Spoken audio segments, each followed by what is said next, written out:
12 years after the Black Dawn, the world still struggles to understand what happened. A silence that doesn't just hang in the air, it screams. But Kael, he is beginning to understand something far more dangerous, something far more powerful. A resonance that defies the laws of the living and the dead. A connection that should not exist, yet refuses to die. In the heart of the cold and the dark, a new truth is finally awakening. It was a cold morning, the kind that reminds you of everything you've lost. Kael sat by the flames, watching the girl who shouldn't be there. He watched her every breath, or what passed for it. She was changing. The rigid cold of the undead was softening into something else. Lira sat with a childlike wonder, mesmerized by the dance of the fire. She was no longer a monster in his eyes. She was a miracle. You're changing. Every hour. Every heartbeat of this dying world seems to pull you closer to us. She looked up, and for the first time, there was a flicker of something human in her gaze. I feel warm, she whispered in his mind. That's good. Warm is good. It's the first step back from the long, dark winter of the soul. He had seen zombies move. He had seen them scream, but never feel, never reach for the light with such pure intent. Careful, it can burn you. The world of the living is full of sharp edges and searing heat, Lira. You have to be ready. She didn't pull away. She just stared at him, trying to process the concept of physical consequences. Burn? Hurts? She was learning to be human again. Yes, pain means you're alive. It's the burden we carry for the privilege of feeling. And you, Lira, are beginning to feel everything. She touched her chest, her fingers pressing against the tattered fabric of her gown. Then why does here hurt? She asked. And Kael felt his own heart stop. He knew that hurt. It wasn't the burn of the fire, it was the sting of the past. Lira, what do you remember? Tell me what the static is hiding. She closed her eyes, and the floodgates opened.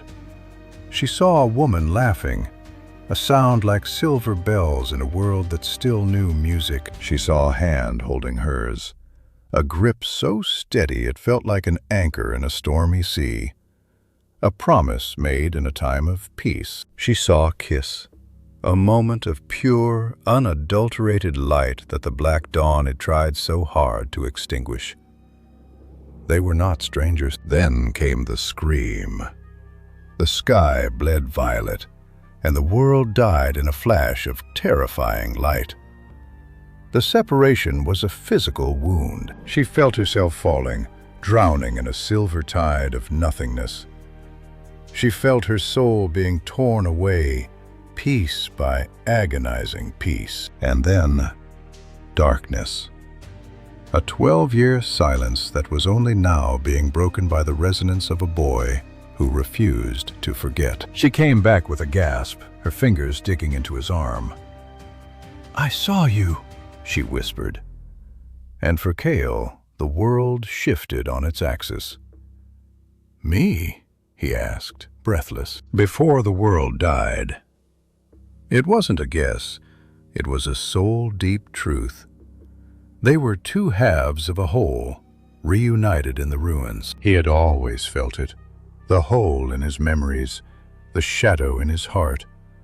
Now that shadow had a name, and it was the girl standing before him. But the past was not the only threat.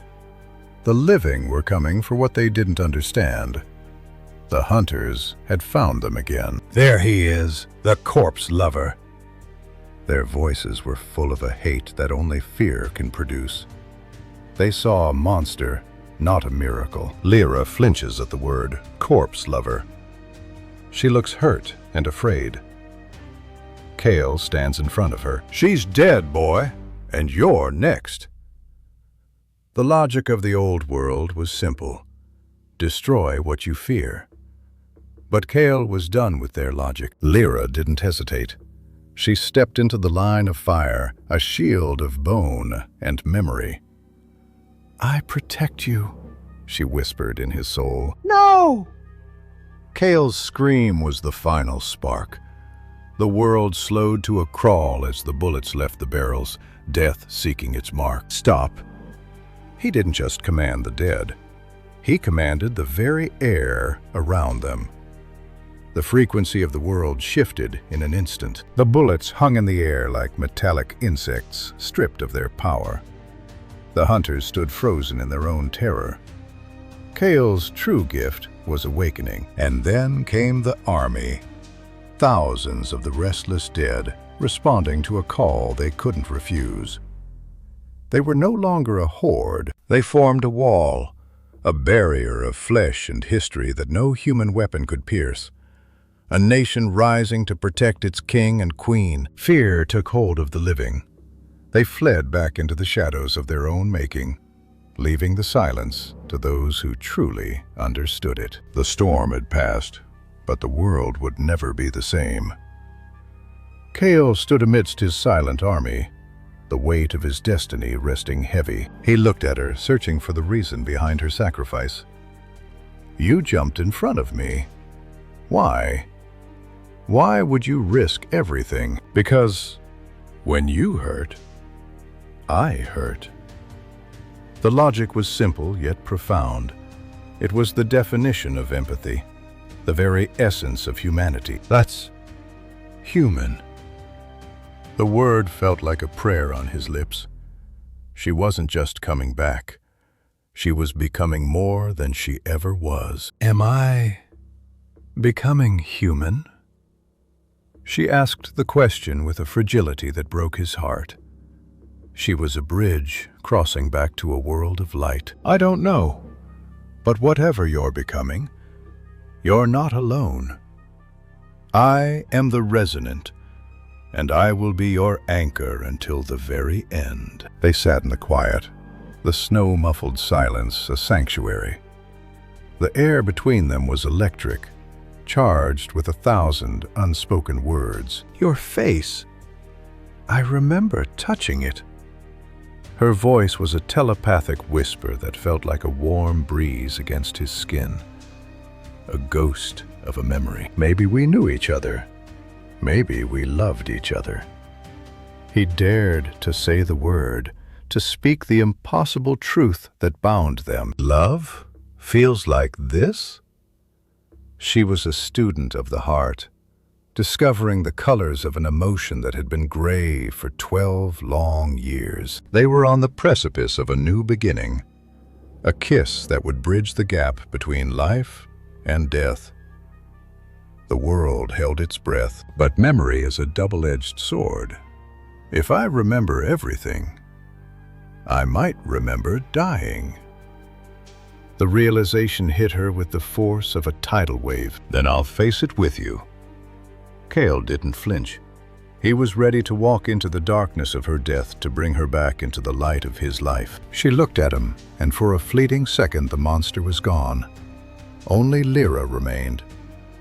A girl loved by a boy who could hear the dead. In a world ruled by death, Kael had found something impossible. A spark of hope in the deepest ruins of humanity. A memory that refused to fade. A heartbeat that began to pulse in time with the resonance of a new world. This was only the beginning. The whispers are changing. They are no longer crying for peace. They are calling for a revolution. A revolution of the heart. The boy who commands the dead has found his purpose. And the world will never be silent again. Episode 2, complete.